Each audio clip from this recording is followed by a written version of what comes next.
It was in a forest a bit like this in Australia, a mixed forest with abundant species and birds and fungus, that Bill Mollison lived for 2 years and thought, why can't we have an agriculture as strong as this forest? An agriculture which doesn't need chemical inputs, yet a forest in which everything is a food or useful product. So when he came out of the forest, he and David Holmgren worked on what we know today as permaculture. So permaculture isn't just organic gardening as many people think. It's a complete design and systematic application of principles across land that give high yields without destroying the land. It always puts back more than it takes, which is the opposite to industrial agriculture. Small scale, large scale, a balcony garden in the city, a huge farm of many thousands of hectares equally can be permacultured.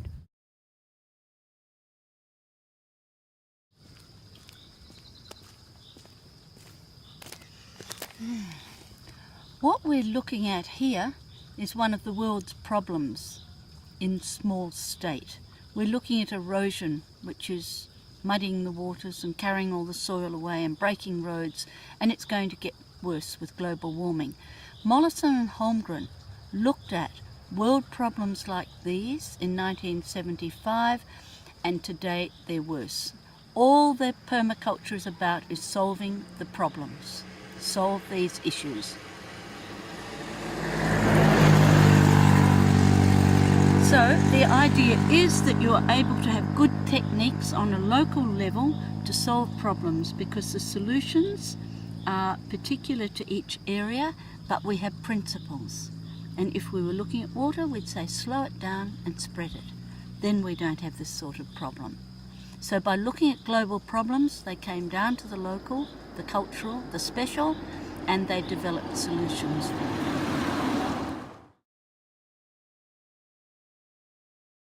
The most extraordinary thing that Holmgren and Mollison did was to produce some ethics in a time when only doctors had ethics.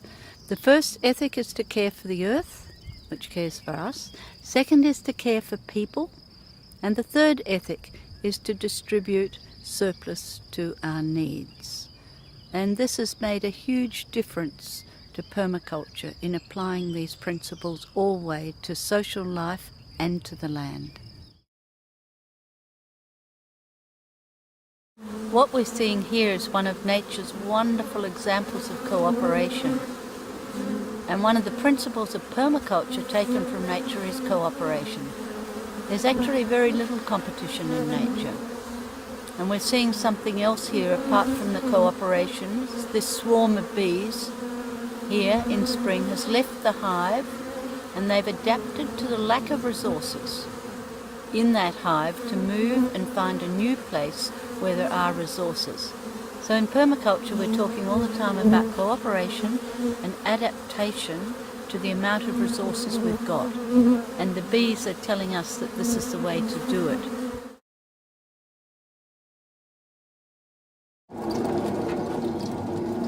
Permaculture is about applied science. It really is. Just looking at this simple machine for washing clothes, we've just got a pulley system and a belt to work the machinery. At all times we choose low energy, low renewable resources for ourselves. It's the sort of science that everyone knows, the science of light, the science of warmth, the science of small machines and pulleys and fulcrums. It's what we know ourselves, but we actually formalise it to make our lives easier. And what could be easier than washing clothes like this on a sunny morning?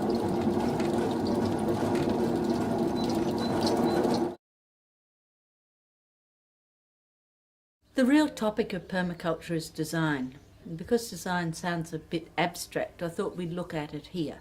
We work from principles. A major principle is that one thing should serve several functions. It should be able to be used in many ways. So if we look at this structure here, this is a glass house put onto the front of a stone building. It pumps hot air into the house. It's such that the hot air can also be pumped upstairs.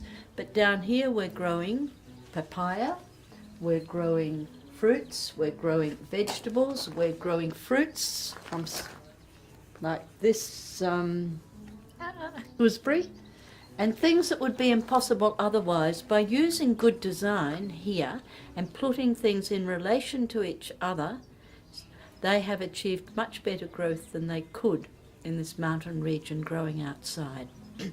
So using again applied science, we've got the glass provides warmth, warmth provides moisture, moisture provides low evaporation, water is used, the plants are way outside their normal climate zone, and the family can eat all year. It's a wonderful example of how you just put things together in such a way to get high production, preferably from small spaces. Otherwise, permaculture also designs systems for human communities. There are systems for finance, there are systems for markets, systems of communication, and always we come back to that basic principle to cooperate. So we're putting together as many things as we can to make life easier for every person and make it a quality life.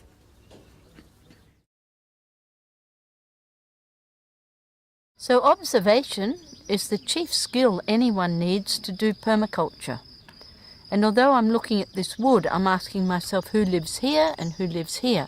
In general, good observation tells you where to put your house, how to orient it, where to put your garden, where to put your water tanks. Working all the time from permaculture principles, we're constantly observing and refining. It's actually like having on 10 pairs of glasses and taking them off one at a time, and each time seeing more clearly what there is in your environment, both socially and for the earth, for nature. So we look and then we look again, and each time we see it differently, as I do here.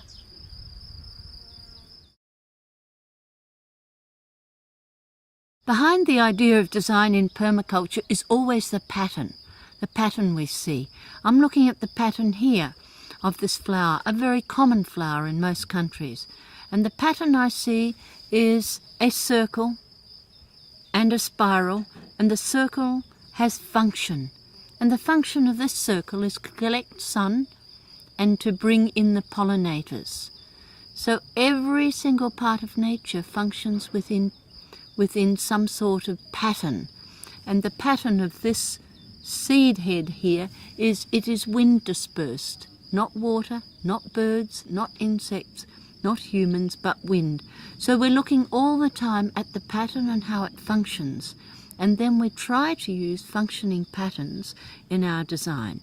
So we observe very, very carefully and then put a pattern on the land which is protective and replenishes all natural resources. So pattern is our main subject for design. And this is what we're observing. Permaculture now is worldwide. It's been established for 35 years or more. There are superb examples in Germany, United States, Canada, Australia, United Kingdom.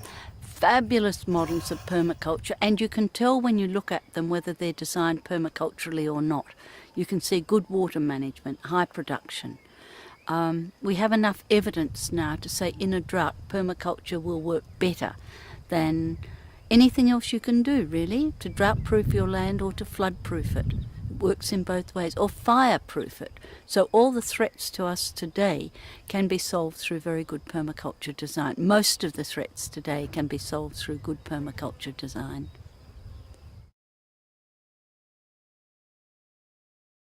I am passionate about permaculture because it's the only thing I know that will help us repair the earth and restore it to good health. I've looked at many other systems and nothing is as good as permaculture, even if it's not perfect, and everyone can do it.